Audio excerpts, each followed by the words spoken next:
my dear students. This is your English teacher, Ms. Mehak Fatma, and this is our 5th English lecture. This lecture is all about English language of grade 7. If you remember, we were studying the last topic in the last language video, that was modal auxiliaries, or we can say them modal verbs.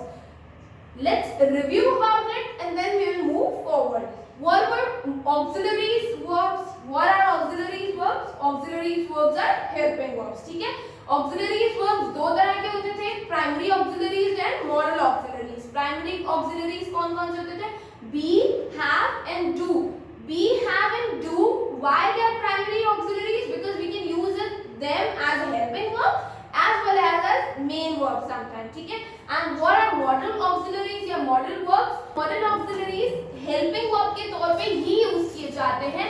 They used to give different meaning and different intentions to the sentence, or they help main verb to give different meaning and different intentions to the main sentence. ठीक है? Okay, we have 9 models as I told you.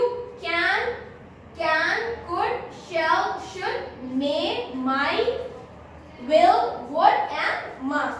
ठीक है? Where do we use these models? We use these 9 models to tell or to ask or to give meanings to that sentence according to permission, suggestion, ability, possibility, necessity, advice. जब भी हमें ये सारे काम करने होते हैं, हम इन 9 modal verbs की हेल्प लेते हैं so that we can give our sentence like that. ठीक है?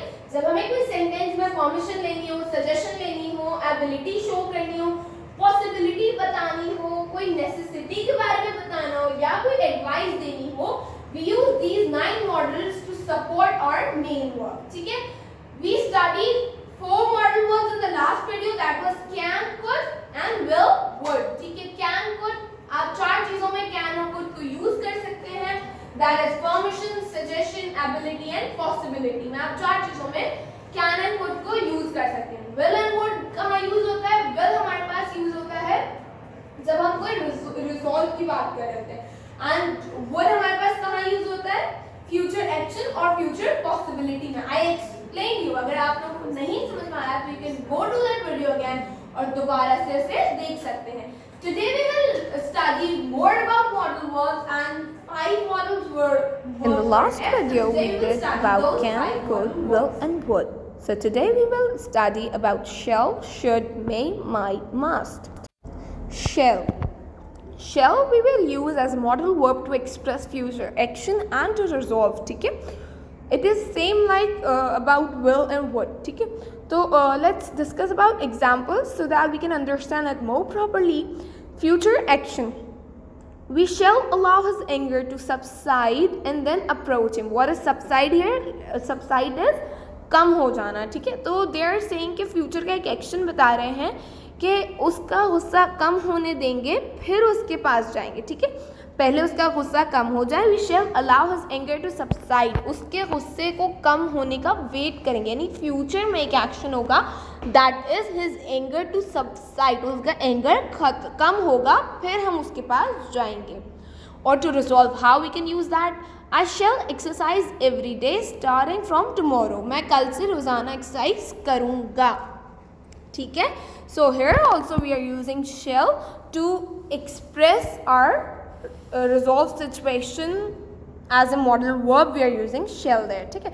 Should, where we can use should to express advice. If you are giving someone advice, we can use should.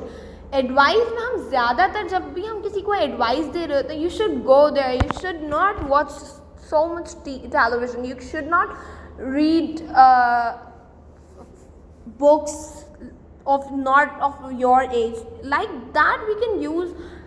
हम यहाँ पे इन चीज़ों के लिए हम शुड को यूज़ कर सकते हैं. किसी भी चीज़ की एडवाइस देने के लिए यूजुअली भी हम शुड को यूज़ करते हैं. ठीक है? सो व्हाट्स एग्जाम्पल है? You should study for your next test. तुम्हें अपने नेक्स्ट टेस्ट के लिए पढ़ना चाहिए. We are giving advice to someone. ठीक है? And future possibility for that as well we will use should as a modal verb. How? Should there be a rain? Should there be rain tomorrow? We will have practice indoors. अगर कल बारिश हो तो हम घर के अंदर practice करेंगे।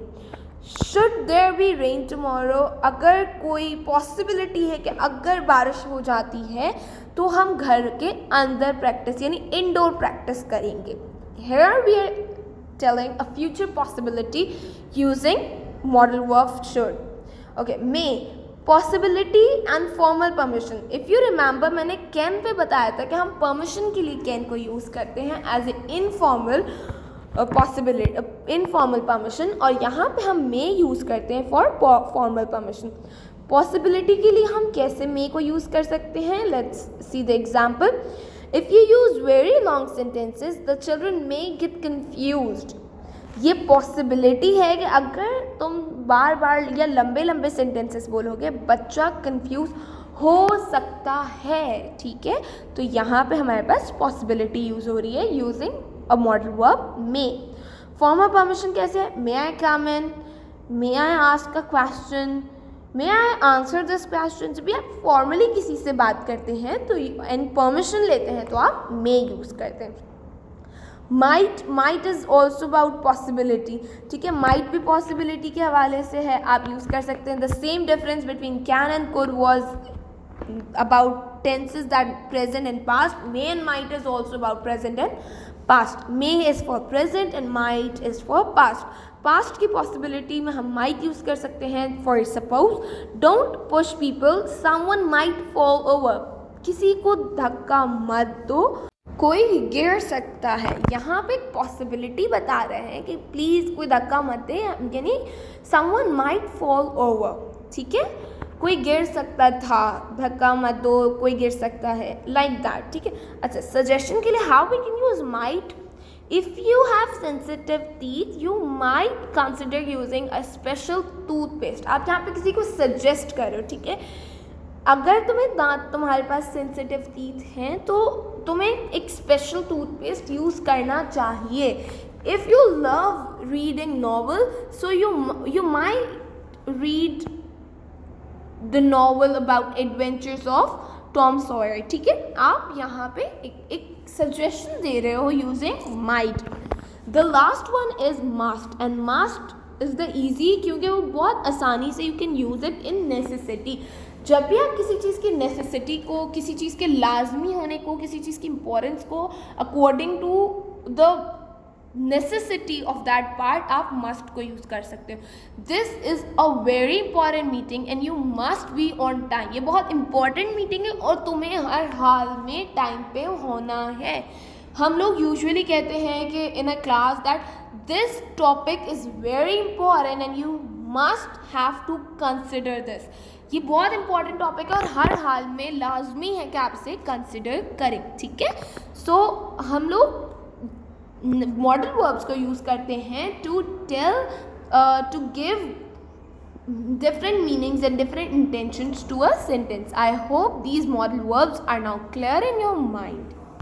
So here your home task is you have to make title page and write book page numbers in your copy under your title and do exercise A and B in your grammar tree 7 page number 65 and 67. Okay, so here your exercise A is, what you have to do is you have to write date on the top of the page and then identify the main verb and the helping verb in each sentence, underline the main verbs and circle the helping verbs. आपको sentences को पढ़ना है and then उसमें identify करना है कि main verb कौन सा और helping verb कौन सा है। ठीक है, main verb को underline करना है और helping verb को circle करना है। I have done one for you. First is they can help you whenever needed. इस सेंटेंस में आपने पहले देखना होगा कि वर्ब कौन सा है। They can help you whenever needed. जब तुम्हें ज़रूरत होगी वो तुम्हारी हेल्प करेंगे। So here help is main verb, so you have to underline this thing as I have done and circle the helping verb. So helping verb is can is helping verb because it is helping the main verb to complete a sentence. They can help you whenever needed. वो आपकी help करेंगे जब आपको ज़रूरत होगी।